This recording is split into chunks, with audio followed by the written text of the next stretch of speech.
Yes, Jesus.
Bom dia, bom dia, bom dia, bom dia, tudo bem, pessoal? Olha quem tá aqui novamente para vocês, conectado, falando com todo o Brasil. Hoje o assunto é polêmico, o assunto vai ser sobre propósito. Uns falam que tem, outros falam que não tem, outros falam que existe, outros falam que não existe, outros estão procurando a vida inteira propósitos, já estão no 5º país, na 10ª igreja, já estão na 20ª empresa e sempre voltam no mesmo assunto, propósito. E é muito maravilhoso. Hoje meu convidado especial, Alessandro Góes, já está aqui com a gente na linha. Mas antes quero deixar para vocês uma senha. A senha é de Efésios 589, 589. Tá? Lembra desse número hoje, 589. 589, Efésios 589. Pois outrora erais trevas, porém agora sois luz no Senhor. Andai como filhos da luz. Aí a pergunta é, como é que faz para andar como filho da luz, Cal? Qual que é o efeito do filho da luz? O texto está dizendo, outrora vocês eram trevas, mas agora vocês são filhos da luz. Legal, a gente já sabe que a gente é filho da luz. Só que o desafio não é você ser filho da luz, é você andar como filho da luz. Andar como filho da luz revela um fruto da luz. E aí no versículo 9 ele diz: porque o fruto da luz consiste em toda bondade, justiça e verdade. Hoje eu quero te desafiar nessa palavra. Andar em toda bondade, justiça e verdade. Ah, calma, mas para mim é difícil, eu falo, às vezes eu minto, às vezes eu oculto, às vezes eu só falo meia verdade. Você consegue imaginar o que é uma vida de toda justiça? Toda justiça. Não existe um ponto na sua vida onde você deixa mais ou menos a justiça. Não existe um ponto da sua vida onde você deixa meias verdades. Não existe um ponto da sua vida onde você deixa meia bondade, onde você fala assim, não, eu sou de vez em quando eu consigo ser bom. Você sabia que a ira é fruto do filho das trevas? A ira, tenho tratado muito isso dentro de mim mesmo. Eu sou um cara extremamente irado e às vezes eu fico no ponto de fazer besteira. E eu tenho ido fundo dentro desse assunto na minha vida, falando, Deus, eu preciso erradicar, eu preciso acabar com a ira. E uma das coisas que me chama a atenção é que foi a ira que deu cabo de Caim e Abel. E aí Caim vai lá, acaba com a vida de Abel. Aí os anos passam, os tempos passam. Deus ele vem e fala assim, o sangue de Abel clama da terra por você. Sabe o que Deus me falou nesse ponto da conversa? Ele falou o seguinte: você pensa que o cara que matou é o cara que sempre está em vantagem. Olha ali, fulano morreu, a vítima está morta e o vilão está vivo. E aí as pessoas falam, aí nada vai acontecer com ele? E aí o Senhor me falou o seguinte, ainda que a vítima morra, Deus continua vivo. Por isso que quando Caim mata Abel, quem vai prestar contas para Caim é o próprio Deus. Ele fala, ei, o sangue da terra clama pelo teu irmão. Talvez teu irmão não está mais aqui, mas você esqueceu que eu estou. Então toda injustiça, entenda que sobrou Deus vivo. Existem pessoas que travaram num dia que perderam um filho, existem pessoas que travaram num dia que teve um assalto à mão armada e deu um tiro perdido e a pessoa foi parar na cadeira de roda e você a vida inteira talvez não entende por que Deus fez isso. E entenda, ainda que alguém morra e que aparentemente a gente acha que a justiça está perdendo, que a justiça não foi feita, entenda que Deus ficou vivo. Em toda situação onde há um abuso de uma vítima, debaixo de uma vítima com um abusador, seja de qualquer classe de abuso, entenda que ainda que essa vítima ela não exista mais, porque a gente tem a impressão seguinte, que é a vantagem de quem ficou vivo, coitado de quem morreu, só que na verdade é coitado de quem ficou vivo, porque Deus continua vivo. Então a justiça própria, a ira, é toda tentativa tua de você pagar o mal com o mal. Você fala assim, mas Cal, o que é então irai-vos e não pequeis? Irai-vos e não pequeis é o seguinte, quando a ira sobe, você tem duas opções. Você paga o mal com o bem ou você paga o mal com o mal. Quando você pagar o mal com o mal, você deu cabo ao pecado pela tua ira. Então, você irou e pecou. Por quê? Porque além de você irar, você foi lá e deu a paga. Foi isso que Caim fez com Abel e a Bíblia diz que decaiu-lhe o semblante. A primeira coisa que uma pessoa irada ela faz é o semblante muda. O semblante muda, você percebe e fala, olha lá, tá atacado hoje. Hoje tá com Satanás no corpo. Na verdade não tá com Satanás no corpo. Na verdade tá com a ira aflorada a ponto de você pagar o mal com o mal. Toda tentativa de você pagar o mal com o mal significa que você está revelando a ira. E a Bíblia diz, não deis lugar à ira. Sabe o que é lugar à ira? Pagar o mal com o mal. Só que a Bíblia fala, não, pague o mal com o bem. Isso é justo. Isso é justo, pagar o mal com o bem. Não, calma, mas está errado. Pois é, não é para fazer o que é errado, não é para fazer o que é certo, é para fazer o que é justo. Eu gosto muito de entender que a gente não nasceu para fazer o que é certo e nem errado, a gente nasceu para fazer o que é justo e injusto. Tem muita gente fazendo a coisa certa e é injusto. Não, mas tá certo, é injusto. Nunca uma coisa injusta vai estar certa. Assim como nunca uma coisa justa vai estar errada. Não faça o que é certo, faça o que é justo. Tem muita coisa justa que a sua consciência vai te obrigar a fazer. Tem muita coisa justa que você sabe que tem que ser feito, mas você não faz porque você pensa que é errado. Você é politicamente correto. O politicamente correto, ele se orienta pelo certo e pelo errado. Eu conversava ontem com um amigo e cheguei numa conclusão.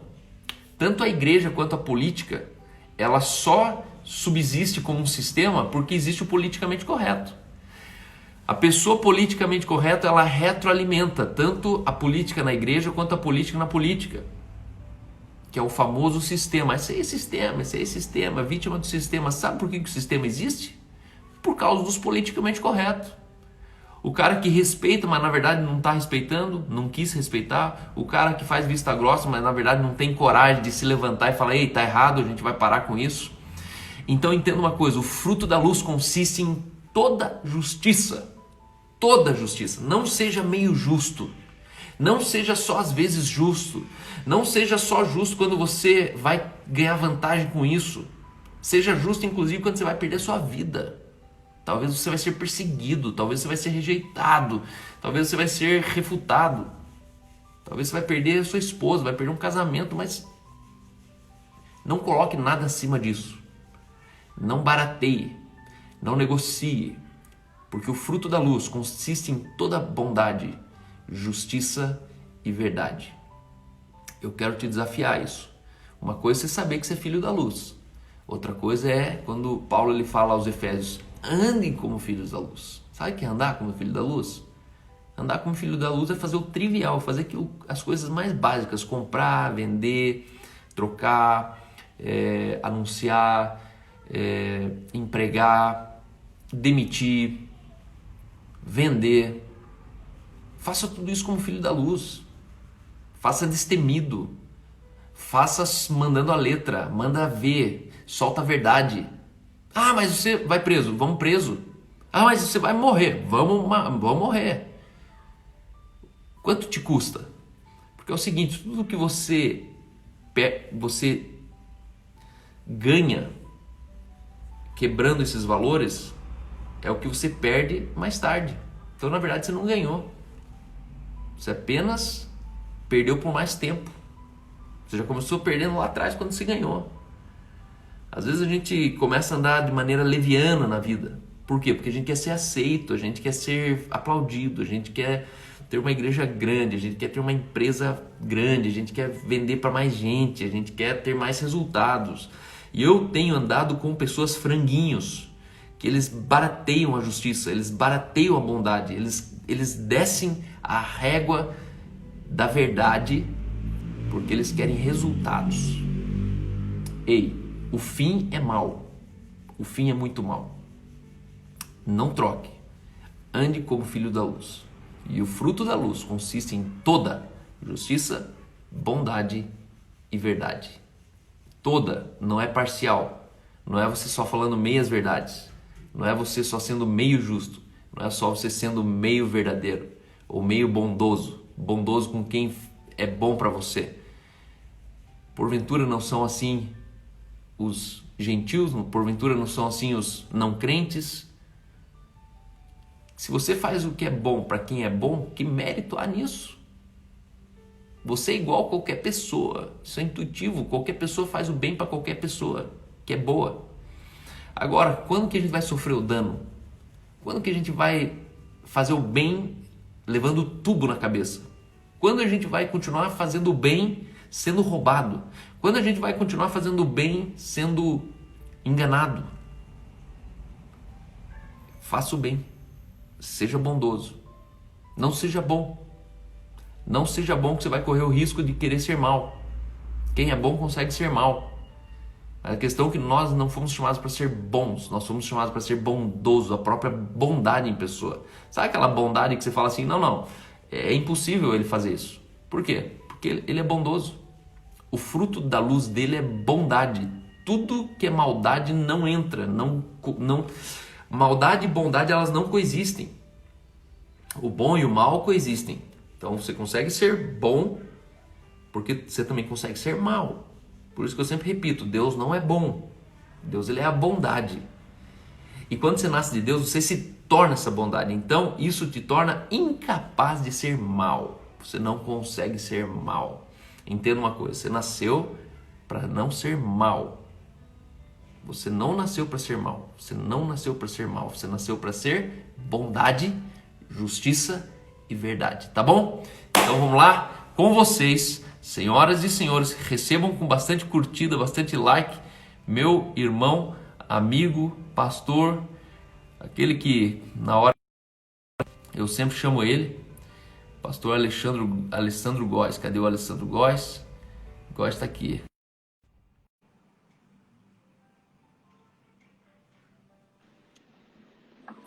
Câmbio, bom dia. Bom dia. E aí? Já tá na torre de comando aí, mano? Já estamos aí na torre de vigia. Pegou o mistério aí? Oh, forte, cara. Forte. Mistério forte. Então continua a resenha, já que você é um cara que sempre tem uma... É um ping-pong. Quando eu tô com o Góes, mano, o Góes manda uma, eu mando a outra, e aí, de repente, ele fala, meu Deus, cara, olha o que eles davam com a cabeça, mano. Verdade, cara. O que você entende sobre isso? Cara, você tava falando aí, eu tava lembrando de um episódio, que eu acho que eu já até te contei, que eu tava fazendo um trabalho, eu fiquei 1 ano e meio fazendo trabalho na penitenciária de Piraquara, com os presos, né, cara? Uhum. E aí eu tive várias experiências lá muito boas, assim, cara, cada uma melhor que a outra. Assim. Acho que foi um dos lugares que eu mais vi a manifestação de Deus, assim, em milagres, Cara, o cara era, assim, violento lá, mano. E aí, mano, é o seguinte, tô lá, cara, aí chegou um cara e o apelido dele era Mofado. Por que Mofado? Porque ele ficava mais na... Mofado, sacanagem, mano. Mano, porque ele ficava mais na solitária, mais parado, mais preso lá na solitária do que solto com a galera, né? Matava a galera lá dentro e tal, o cara era violento. E aí, cara, esse cara chegou, né, meu? E falou, ó, eu vou sair, eu precisava fazer uma coisa errada aí e tal, na minha saída, e eu não queria mais fazer isso aí. Eu não queria mais fazer isso. E eu queria que você orasse por mim. Se você orar por mim, e essa coisa errada que eu vou fazer, eu não for pego, eu venho para sua igreja. Olha que loucura, cara. E aí, né, meu, naquele momento eu fui, estendi a mão sobre ele e falei, Deus, que o Senhor, que o seu favor alcance esse homem, que as suas bênçãos o encontre, que o seu favor esteja sobre a vida dele. Eu declaro a sua bênção e a sua proteção e cara, e abençoei aquele cara que ia sair para fazer coisa errada. E aí comentei com alguns pastores, né, cara? Cara, mas me crucificaram, me acabaram comigo. Não! Você precisava ter confrontado ele, você precisava ter pregado a palavra para ele, você foi conivente com o pecado, foi conivente com o erro, você orou por um erro, e cara, e me apavoraram, mano. E aí, cara, eu falei, cara, pensei comigo, mano, não era essa a minha intenção, mano, não era essa a minha ideia. Na verdade, ali eu não sabia nem o que fazer. O que eu fiz ali foi amar aquele cara, mano. Amei aquele cara. E aí é o seguinte, passou uma semana, né, que ele teve a saída, na outra semana eu voltei. Voltei, ele estava lá. E aí ele foi pro culto. Então, sinal que não foi pego, né? E aí ele foi lá. E aí existe algumas regras na penitenciária, existe lá uma determinado grupo que a pessoa, para sair desse grupo, ou ela é crente, ela sai convertida, ou ela sai morta, não sai do grupo. Então ele foi lá pro culto e foi o cara acompanhar ele que ia sair do grupo, né, mano? Foi lá, pá. E aí é o seguinte, eu tô pregando lá, cara, normal, como se não houvesse amanhã, e de repente o cara que foi levar ele tava assim, ó, jaquetona de couro e tal, fazia assim. O cara que foi levar ele, uma cara de delegado, mano, parecia que tinha tomado um velho barreiro sem limão, mano. Aquela caretona. E pai, quando eu chamo a galera pra frente, né, ele vem pra frente junto com o cara também, e o cara se converteu, mano. E aí é o seguinte, esse cara foi o maior evangelista que eu tive lá dentro. No outro culto, ele trouxe 7. No outro culto, ele trouxe 15. No outro culto, já tinha 35. A gente tinha 6, 7 pessoas na igreja. Resumindo, em alguns meses, eu tinha lá 180 membros. E esse cara foi um dos principais evangelistas lá dentro para mim. Porque todo mundo conhecia o cara, todo mundo sabia quem era o cara. Né? Então, assim, e aí depois de alguns anos, isso a gente passou na igreja, no telão, a ONU, né? Isso não é conversa nossa, a gente passou dados. A ONU viu que, se eu não me engano, foi acho que em 2009 ou 2010, um desses 2 anos, ela viu que o estado que mais recuperava preso era o Paraná. E aí a ONU foi ver, né, as pesquisas que elas fazem e tal. E quando chegou no Paraná, ela viu que era Piraquara. E quando chegou em Piraquara, ela viu que foi lá ver e viu que todos os presos que frequentavam o trabalho religioso, eles não voltavam a ter residência, não voltavam a ser presos. 90% que frequentavam os trabalhos religiosos não ia preso. Contrapartida, 99% dos presos que não frequentavam os trabalhos religiosos voltava a ser preso de novo, tinha residência. E aí olha que loucura que aconteceu. O pivô disso não fui eu. O pivô disso foi aquele homem, que talvez eu errei em orar por ele, na ótica da religião. Né? Só que, detalhe, a Bíblia diz que o mal se vence com o bem e não com o certo. Porque o certo já tinham feito com ele. Porque ele falou para mim que ele estava 17 anos preso. Então ele falou que já foi confrontado pela palavra. Ele falou que já pregaram para ele. Ele falou que já jogaram ele na cara. Cara, já acusaram ele, já condenaram ele, já fizeram de tudo que era o certo. Só que a gente não foi chamado para fazer o certo. A gente foi chamado para fazer o bem. E aí é o seguinte, eu não abençoei o crime, eu não abençoei a coisa errada, eu abençoei ele. Porque eu fui chamado para abençoar e não para amaldiçoar. E de repente a bênção na vida dele era ser pego de novo naquele crime, tomar um tiro e ver que não é aquilo lá o caminho para ele. De repente a bênção para ele era de novo ele se dar mal. Porque quando a gente é criança e está doente, a gente vai numa farmácia tomar uma injeção, na cabeça de uma criança o pai está fazendo mal para nós. Pô, quem gosta de tomar injeção? Não, eu odiava, eu tive várias pneumonias quando criança, e eu passava na frente da farmácia e chorava. Porque eu tinha que tomar, na época, a penicilina, que era grossa, entupia a agulha, cara, tinha que tomar 3 por dia, furava a bunda com 6 anos de idade. Eu passava na frente da farmácia, eu fazia um escândalo. Com 4, 5 anos de idade, eu tive várias pneumonias. E aí é o seguinte, para mim, naquele momento, meu pai estava fazendo mal para mim. Porque estava sofrendo, estava doendo. Mas, na verdade, ele estava fazendo bem. Talvez o certo era não ver o filho chorar, não ver o filho sofrer, mas o bem era dar uma injeção. Entendeu? Então é o seguinte, eu acho que a gente está certo demais e amando de menos. É isso aí. Porque o que eu fiz com aquele cara foi amar. Só isso. Não foi orar, não foi condenar, julgar, foi amar. Né? E aí eu vejo o problema da religião, porque um bando de certinho chegou para Jesus e falou, ó, Jesus, essa mulher está em adultério.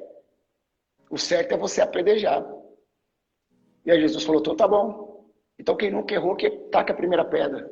E todo mundo foi embora, e a mulher falou, e aí Jesus, o certo é você me apedrejar. Ele falou assim, mas eu não vim aqui fazer o certo, eu vim fazer o bem. Vá e não peques mais.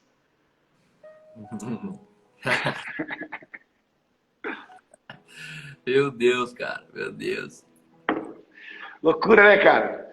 Então a gente se pega muito no que é certo e errado. E pecado não tem nada a ver com certo e errado. Né? Porque tem coisa que é certa e é pecado, e tem coisa que é errada e não é pecado. E a gente precisava ter esse entendimento. É onde que a gente começa esse entendimento? Porque, na verdade, o politicamente correto é a barata tonta no meio dessa guerra toda, né? Ele não sabe, na verdade, o que pensar, então ele pensa conforme ele tá com alguém, né? Conforme eu tô com alguém, assim eu penso. E aí é o cara Sim, que ele é raso em tudo e em todos, né? Ele sempre tá boiando, na verdade. Como é que sim. você entende que a gente pode amadurecer os politicamente corretos? Na Boa, verdade, boa vizinhança, é, entendeu? então, na verdade, o que acontece? É uma coisa muito difícil, por quê? Porque o sistema ele trabalha para isso, para homogeneizar, entendeu? Para pasteurizar, para idiotizar. O nosso sistema social é um sistema de idiotização humana. É para criar idiotas. É o sistema da média. A palavra média vem de moda, que vem de medíocre. Então, quando a gente fala assim, ó, tô na moda, você está na média. E a média é de medíocre, de mediano, de mediocridade. Então, todo mundo que anda na moda é medíocre. E eu não estou fazendo uma crítica. É o significado da palavra moda. É média. E média vem de medíocre. Né? Então é engraçado porque eu uso pochete quando eu estou de férias, vamos dizer assim, na praia, quando eu não estou trabalhando. Aí minhas crianças ou a Tabata falam, olha, se você com essa pochete, isso aí não está mais na moda. Aí eu falo, mas eu não uso por causa de moda.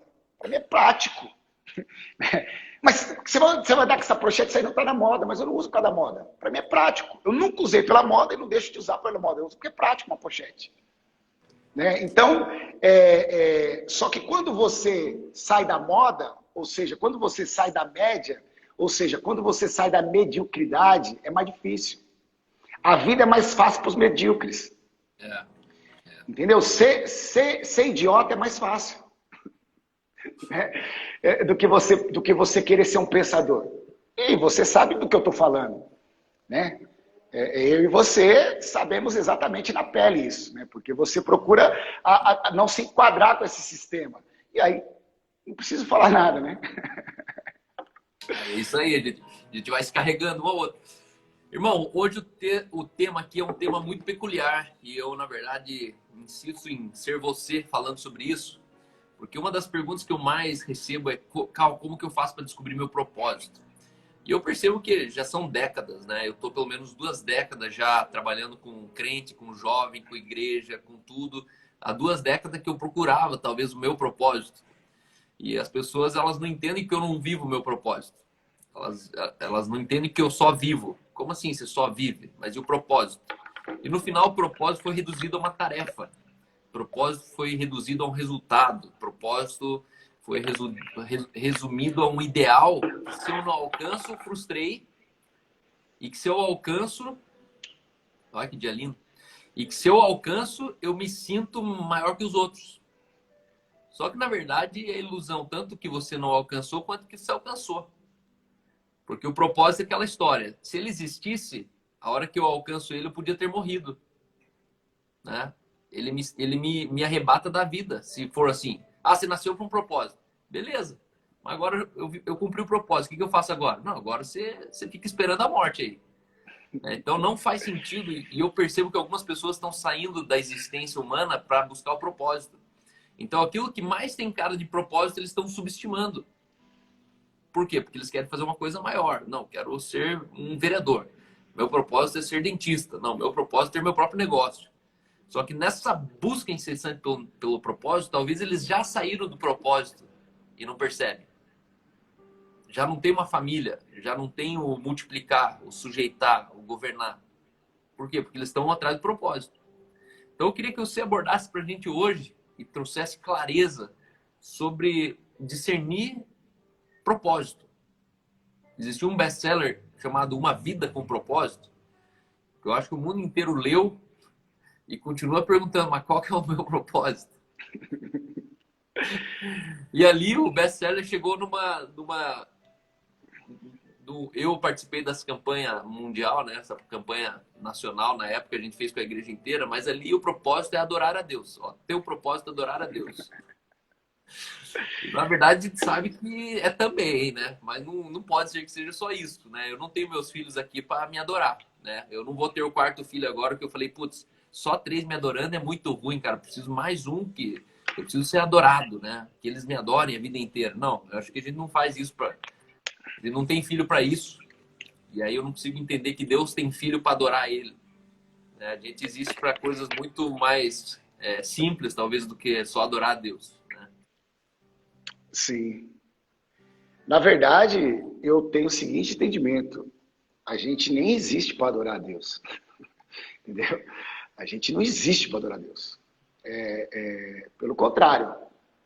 A gente existe para Deus adorar a gente. Nossa. Como assim? Simples. Vamos lá.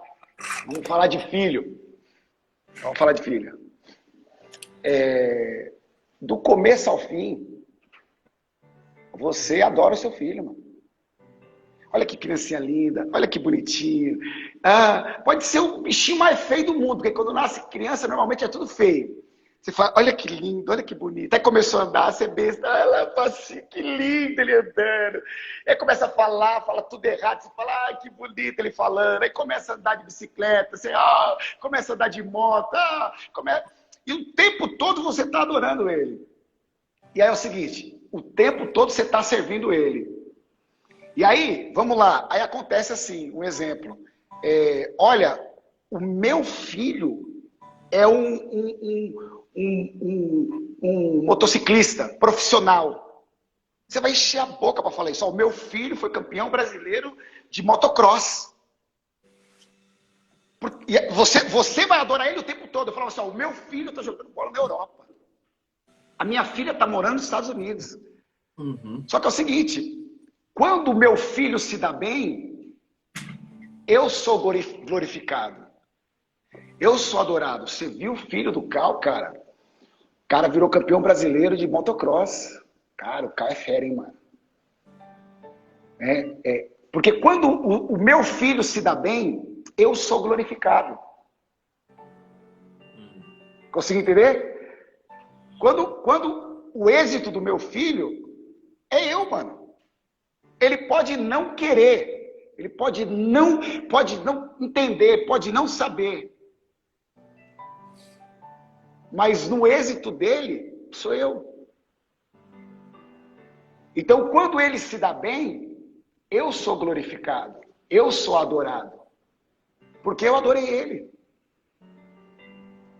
Loucura, né, cara? Porque a palavra adoração aí é serviço. Dabar quer dizer serviço. Ou seja, eu servi ele o tempo todo.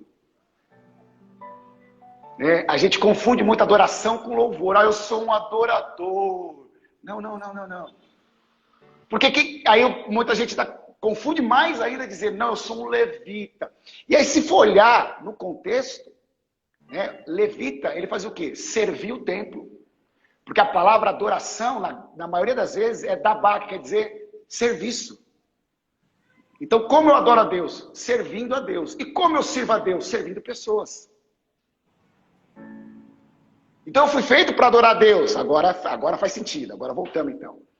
Agora é verdade. Eu fui feito, mas nesse entendimento. Eu fui feito para adorar a Deus. E como eu adoro a Deus? Servindo a Deus. E como eu sirvo a Deus? Servindo pessoas. Então, eu sirvo meu filho. Entendeu? Porque a gente confunde adorar a Deus ao louvor melado, quero te conhecer. E aos arrepios. Nossa, a adoração estava tão forte que eu senti um arrepio. A adoração estava tão boa que Deus chegou. Que papo é esse, mano? Que Deus é esse que se move pelo meu louvor? Que vem quando eu canto? Então ele não é onipresente, porque a Bíblia diz que Deus é onipresente, está em todos os lugares. Se ele só vem quando eu canto, ele é um canarinho. Não, Deus está em todos os lugares. O tempo todo. Mas esse é outro assunto. Vamos voltar porque a gente está falando aqui. Então vamos lá. Essa ideia de propósito, eu tive um entendimento quando eu vi que a Bíblia o tempo todo fala que o propósito é de Deus e não nosso. Eu entendi que ninguém tem um propósito. A gente faz parte de um propósito, que é o propósito de Deus. Dentro do propósito de Deus, a gente tem uma missão. Cada um tem uma missão dentro do propósito de Deus. Cada um é um missionário dentro do propósito de Deus. Porque Jesus veio para cá e não veio com um propósito. Porque Jesus falou assim, eu não vim cumprir o meu propósito, eu vim cumprir o propósito daquele que me enviou. Eita vida. Eu não falo coisas de mim mesmo, eu falo coisas daqueles que me enviou. Oh, aleluia. O propósito não é meu, é dele. Pai, assim como eles não têm propósito, assim como eu não tenho propósito, eles também não têm. Mas como me enviasse ao mundo, eu também os envio. E peço que não tire do mundo, mas o livre do mal. Então o propósito maior é Deus. Porque a Bíblia fala assim, aquele que nos elegeu nele, antes da fundação do mundo, nos predestinou. Então nós temos um predestino. E predestinação não fala de futuro, fala de presente. Predestinação não fala de céu, fala de terra. Eu fui predestinado, o próprio texto continua, nos predestinou a sermos filhos. Então eu tenho um predestino. Qual que é o meu predestino? Ser filho. Então eu tenho uma missão. Qual que é a minha missão? Deus tem um propósito, e o propósito de Deus, ele enviou missionários para cumprir. Então assim, vamos lá, eu tenho um propósito. Qual que é o meu propósito? Entregar essa capinha de celular em São Paulo. Então eu vou falar assim, Cal, tem uma missão para você. Você vai entregar essa capinha de celular em São Paulo para mim? Você fala assim, beleza, eu cumpro essa missão. Então, Cal, você está predestinado a ir para São Paulo. O seu predestino é São Paulo. Porque você tem uma missão para cumprir lá. De quem que é o propósito? É meu. Cal, você vai fazer o quê? Entregando essa capa lá? Não, eu vou lá porque o Góis mandou eu entregar lá. Ele me enviou para essa missão. E eu tenho um predestino. Qual que é o meu predestino? Entregar essa capinha em São Paulo. Só que o que acontece? Chega na rodoviária, alguém te dá uma informação. Fala assim, não, Cal. Para você cumprir o seu propósito, para você cumprir a missão que te deram, para você fazer isso, você primeiro precisa pegar um ônibus para Paranaguá. Depois que você pegar um ônibus para Paranaguá, aí você vai para São Paulo. Aí o que acontece? Você se perdeu. Porque o seu predestino era São Paulo. Só que você chegou lá e foi para Paranaguá. Você está perdido, velho. Você se perdeu na missão. E agora não vai cumprir o meu propósito. Porque você se perdeu na missão. Aí eu tenho que falar pro Cacá, meu filho. Cacá, corre lá atrás do Cal, mano. Ele está perdido. Resgata ele. Porque o predestino dele é São Paulo. E ele está indo para Paranaguá, ele vai chegar no lugar errado. Ele está perdido, mano. Se perdeu. Ele está errando o alvo. Ele está em pecado. Aí meu filho corre lá e fala, Cal, não, mano. Você não precisa ir para Paranaguá para cumprir a sua missão. É só você receber a informação que foi lhe dada. Que o seu predestino é São Paulo. E você vai para lá, velho. Acabou. E lá você cumpre sua missão. E quando você acabar de cumprir, você volta. Volta para onde? Para o céu. Por isso que ninguém vai para o céu. Céu não é destino, céu é origem. Né? Você não vai para sua casa, você volta para sua casa. Você vem na minha. Ó, vou lá na casa do Góis. Só que aí você volta para sua casa, porque você mora lá. Você era da sua casa e veio me visitar. Você não vai para sua casa, você não volta para sua casa, você vai. Você não vai para sua casa, você volta. Você vai na minha, consegue entender? Então, se eu não vou para o céu, eu volto para o céu, porque eu sou de lá. Eu vim do céu na parte de um propósito, por quê? Porque a Bíblia fala assim, aquele que ele conheceu antes da fundação do mundo, ele predestinou. Predestinou a quê? A ser filho, a ser adotado como filho, por meio de Jesus Cristo.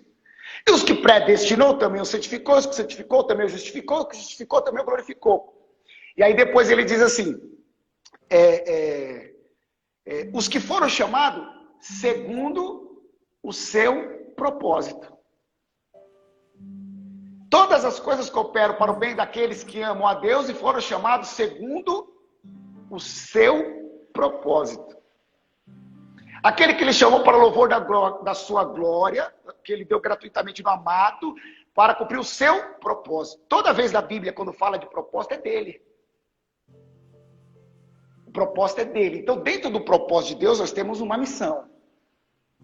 E nessa missão, eu posso cumprir a missão nesse propósito como um pastor, como um engenheiro, como um médico, como um político, como um advogado, porque eu estou cumprindo uma missão, que é parte de um propósito maior. Qual é o propósito, Alessandro? Revelar as virtudes de um Deus invisível. Então, quando a gente busca um propósito nosso, a gente corre um grande risco de estar fora do propósito dele. Porque Jesus, ele chegou na Terra e ele podia muito bem continuar tocando empresa de carpintaria. Meu propósito é ser carpinteiro. Cara, eu vou abrir mais uma filial aqui, ali, nos filisteus ali, ó. Vou abrir uma filial ali no Egito e vou tocar isso aqui. Mas ele tinha consciência que ele veio cumprir um propósito. E ele tinha consciência que ele veio cumprir uma missão. E ele só fazia parte de um propósito. E qual que era o propósito? Revelar o amor de Deus. A gente dá a bênção apostólica. O grande amor de Deus. Então, Deus nos amou. Por Deus nos amar, ele entregou Cristo, que é a graça. A graça do Filho, o amor de Deus. A graça de Jesus. Ele nos entregou a graça. E a consolação, a comunhão do Espírito. Então, Deus nos amou. E o propósito dele, então, é nos resgatar de graça. E aí ele envia Jesus. Jesus vem aqui na missão de nos resgatar. E o Espírito Santo vem trazer a comunhão entre os irmãos. Ó, quão bom e suave é que os irmãos andem em união, e o óleo desce sobre a cabeça e sobre a barba, e a barba de Arão. Quando fala de óleo, é do Espírito. A gente só tem comunhão no poder do Espírito. Então, algumas vezes, a minha missão é ter comunhão com o meu irmão que não vai mudar. Só que aí eu vou revelar para ele o amor de Deus. Vou revelar para ele como o amor de Deus. Tendo paciência, cuidando, sendo bondoso. Vou revelar a graça de Cristo como? Dizendo que ele é perdoado, que ele não é o que ele faz, que aqueles erros não é dele. E vou conseguir ter uma comunhão pela consolação do Espírito. Porque é só o Espírito Santo que vai fazer eu conseguir entender um cara que não muda. E aí, quando eu não entendo que eu não tenho um propósito, eu tenho uma missão, e qual que é o propósito de Deus? Revelar as virtudes dele. Deus, a Bíblia fala em Colossenses capítulo 1, 15 até o 23, fala assim, ó, Cristo, a imagem do Deus invisível, o primogênito de toda a criação. Por ele foram criadas todas as coisas, nos céus e na terra, dominadores, principados, tronos, soberania, tudo foi criado para ele e por ele. E para ele são todas as coisas. Quem que era Cristo? Cristo foi o primeiro missionário de Deus. Porque ele fala assim, ó, eu sou o primeiro. E aí, na missão que Cristo estava aqui, cumprindo o propósito de Deus, ele não fez a vontade dele. Porque ele chega no Getsemane e fala, Pai, se possível, afaste de mim esse propósito. Afaste de mim esse negócio aí. Todavia, não seja feita a minha vontade. Seja feito o meu propósito. Mas se cumpra a sua missão. Porque a gente corre um sério risco de achar que a gente tem um propósito. Porque aí a gente pode estar lutando contra a nossa missão. Isso aí. O propósito torna inimiga da missão. Porque o que acontece? Vamos supor que Jesus encasqueta na cabeça dele que ele tem um propósito. E aí ele vai morrer com 33 anos, é muito cedo para ele morrer. Eu ainda não cumpriu o meu propósito para morrer com 33 anos. Entendeu? Agora, se eu entendo que eu tenho uma missão, eu não me movo agora por resultado. Porque quando o propósito é meu, eu sou responsável pelo resultado. E aí ele fica do lado de fora. E aí é o seguinte, é a faculdade que a gente faz 4 anos pensando no diploma. Qual que é o meu propósito? O diploma. Só que aí, os 4 anos, praticamente não valeu de nada. Por quê? Porque eu não posso resumir 4 anos em um diploma. Consegui entender? Porque assim, ó, se a minha felicidade está lá no diploma, esses 4 anos aqui, o que eu estou fazendo? A minha felicidade tem que estar nesses 4 anos. O diploma é a consequência do meu estudo. Uhum. Consegui entender a ideia? Tipo assim, ó, eu vou fazer uma faculdade. Com que objetivo? Eu quero ser um médico. Então o meu foco não é ter o diploma na parede de doutor, de médico. O meu foco é aprender a entender como cuidar de pessoas. O diploma é uma consequência. Porque aí eu vou estar vivendo aquele momento, todo momento. Eu estou na aula pensando naquela aula porque eu quero aprender. Eu não estou na aula porque eu quero passar. Uhum. Consegui entender? Eu não estou fazendo aquilo porque eu quero o diploma. O diploma é uma consequência. Eu estou fazendo aquilo porque eu quero fazer. Então, se eu não entendo que eu estou numa missão, aí eu falo assim, cara, eu evangelizo porque eu tenho que evangelizar. Você não tem não, velho. Se você tem que fazer alguma coisa, você não tem que fazer. Ah, eu dou o dízimo porque eu tenho que dar. Você não tem, mano. Ah, eu adoro a Deus por amor. Você não pode adorar Ele por amor. Por quê? Porque o dia que você não estiver amando Ele. Ah, eu faço isso por gratidão. Alessandro, eu faço isso por gratidão. Então, você não pode fazer, mano. Porque o dia que você estiver com raiva. Porque tem dia que eu tô com raiva de Deus, mano. Tem dia que eu acordo e falo, mano, ô Deus, você tá tirando, velho. Por que é isso comigo? Então, esse dia que eu tô com raiva, eu não vou evangelizar. Porque eu não tô grato. Esse dia que eu tô com raiva, eu não vou amar. Esse dia que eu tô com raiva, eu não vou dizimar. Você entendeu que o sentimento nosso é enganoso? E quando eu coloco Deus à mercê dos meus sentimentos, ele fica muito pequeno. Ó, Cal, eu vou te falar uma coisa, mano. Eu só evangelizo porque eu sou obrigado, cara. É gratidão. É porque Deus me resgatou, então eu tô devedor dele, eu tenho que fazer. Então você fala merda, mano. Por honra. Por honra. Não, eu faço. Porque é o seguinte: se você faz isso, me perdoe, querido, mas você não está fazendo para Deus, você está fazendo para você. Se eu evangelizo porque eu preciso evangelizar, pronto, já estou dizendo tudo. Eu evangelizo porque eu preciso evangelizar. Você não precisa nada. O meu filho não precisa fazer nada para ser o meu filho, para eu continuar amando. Pelo contrário, ele faz um monte de coisa que me deixa triste, bravo, e eu continuo amando, servindo e adorando. Porque ele não precisa fazer nada. Aí, assim, eu não sei se está sendo claro, porque esse é um assunto bem complexo para a gente resumir em alguns minutos, mas assim, ó, quando eu acho que eu tenho um propósito, eu corro o risco de correr da minha missão. Entendeu? Uma vez eu estava com um pastor, ele tinha um filho. E o filho dele tinha problema de autismo. E aí eu tô lá uns 3 dias, né, evento, ministrando, e não sei o que e tal. Aí no último dia que eu estava indo embora, ele me chamou na sala e falou assim, ô Góis, eu queria que você orasse pelo meu filho. Né? Pô, você viu que ele tem problema, ele é um menino especial, ele tem autismo, queria que você orasse para Deus curar ele. Cara, e é o seguinte, a pior coisa que um pastor faz é me chamar para conversar depois que eu desci do púlpito. Mano, eu desci do púlpito, eu tô virado no que é isso, eu tô tomado, cara, eu não tenho freio ali não, aí eu tô virado, mano, não me chama para conversar não, espera passar uns 10, 15 minutos aí eu converso, aí beleza, aí eu posso ser politicamente correto, vai. Aí eu ajo pelas minhas emoções. Agora, se eu saio de um púlpito, mano, eu tô na missão, velho. Não que eu não vá falar a mesma coisa, mas aí, dali, mano, é tiro, mano. Pau, é jab direto. Né? Quando eu paro, penso, me emociono, aí eu vou com calma, com relmas, né? E aí eu tinha acabado de descer do púlpito, aí ele falou isso pra mim. Aí eu falei pra ele assim, então, meu amigo, vou fazer o seguinte, primeiro eu vou orar por você.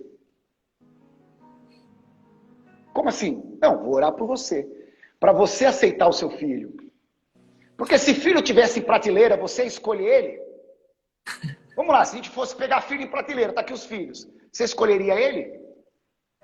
Se você não escolheria ele, está dizendo, se você não escolheria ele, está dizendo que Deus errou. Porque a Bíblia diz que filhos são presentes de Deus. Filhos são presentes de Deus. Então você está dizendo que Deus errou o presente que ele te deu. Cara, é o seguinte, e se esse filho, na verdade, não é um castigo, e se esse autismo não é uma punição, como você disse, é uma criança especial. E uma criança especial precisa de um pai especial. Então Deus confiou essa missão a você. Por quê? Ele cura seu filho autista, e aí? Tudo bem. Mas quantos outros pais que os filhos não são curados, precisa de um alento, um conforto, um homem de Deus que mostre para ele que isso não é um castigo, mas sim uma missão. Missão no qual? No propósito de Deus, que é revelar o seu amor. Eu falei, então quem tem que se curar daqui é você, não é ele. Porque eu vejo menino saudável, corre para cima e para baixo, fala para corre, pula. Cara, é uma criança especial, que precisa de uma família especial. Então o cara estava querendo fugir da missão que Deus colocou na mão dele. Focando no propósito que ele achava que ele tinha, que era o ministério, porque ele disse para mim que o filho de vez em quando atrapalhava o propósito dele.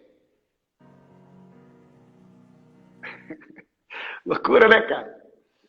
Talvez isso aí justifica muito o contingente de desviados que existe na igreja hoje. Talvez um desviado hoje, o diagnóstico mais próximo que chega, a Bíblia diz que a esperança adiada adoece o coração. Então todo desviado é um enfermo. O cara está enfermado. Por isso que ele está longe da comunhão, está com raiva da igreja, está com raiva do pai que é pastor. Só que na verdade ele está enfermado por quê? Porque de repente a vida inteira prometeram para ele um propósito que ele nunca encontrou. E aí o cara, ele saiu da missão. E aí fora da missão eu me sinto um derrotado, me sinto um lixo, um desprezado, me sinto inútil, me sinto fora da missão, né? Eu sou o cara esquecido no quartel, né? Todo mundo tá concorrendo, todo mundo tá conquistando, tá em missão, e eu me sinto um infértil, me sinto um inútil. Por quê? Porque me colocaram na cabeça que eu precisava encontrar meu propósito.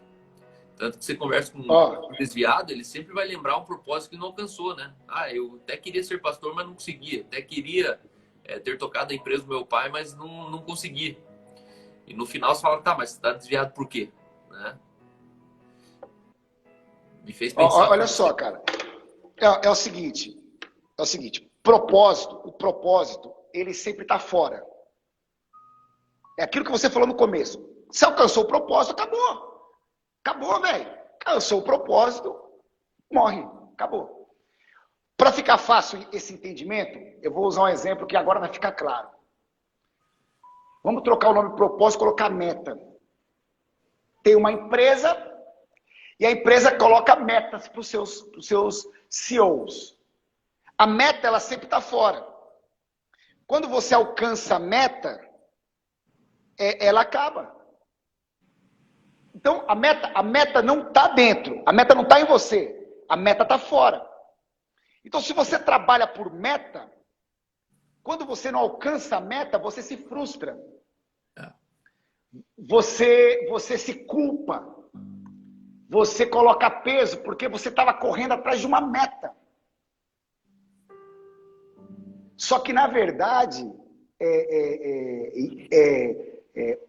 quando a gente corre atrás de um propósito, e o propósito está fora, o que está acontecendo? A gente está dizendo que a minha solução, ela está em você. Ela não está em mim. Só que a Bíblia fala que quando Deus criou o homem, quando Deus terminou toda a criação, ele terminou, velho.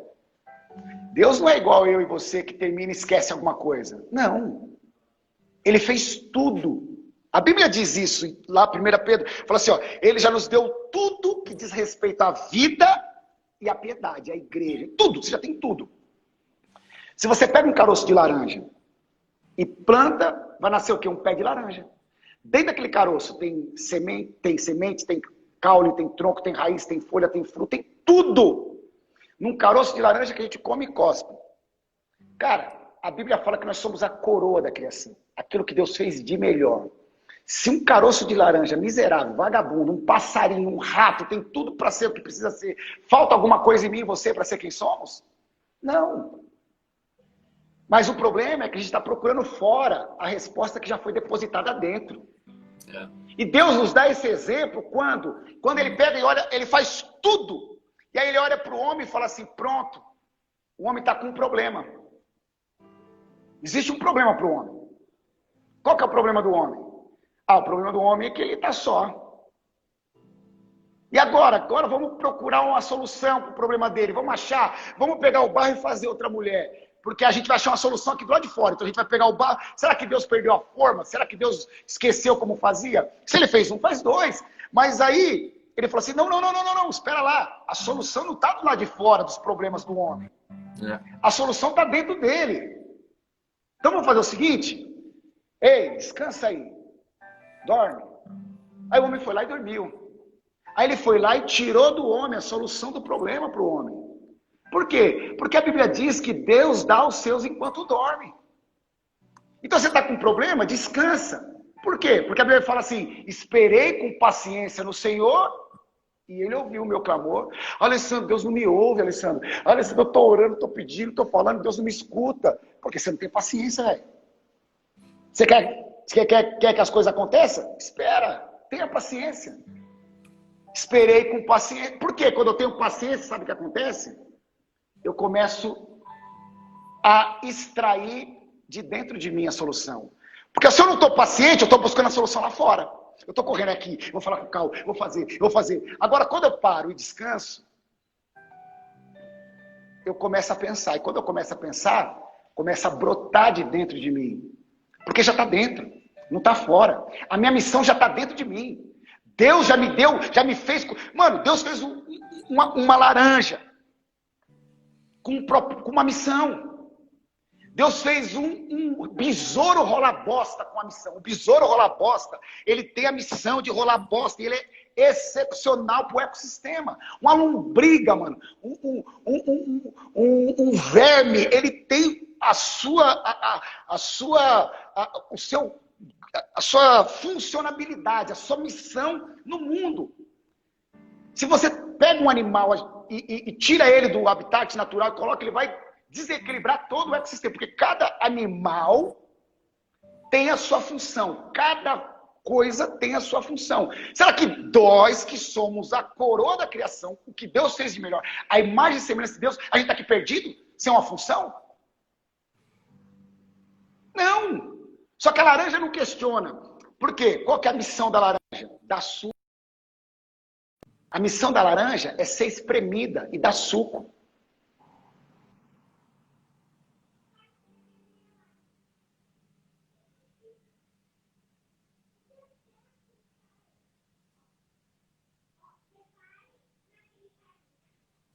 Bom, falta 1 minuto para acabar a live aqui. Eu vou derrubar a live. Provavelmente deve ter alguma ligação ali pro Góis, travou o Góis ali.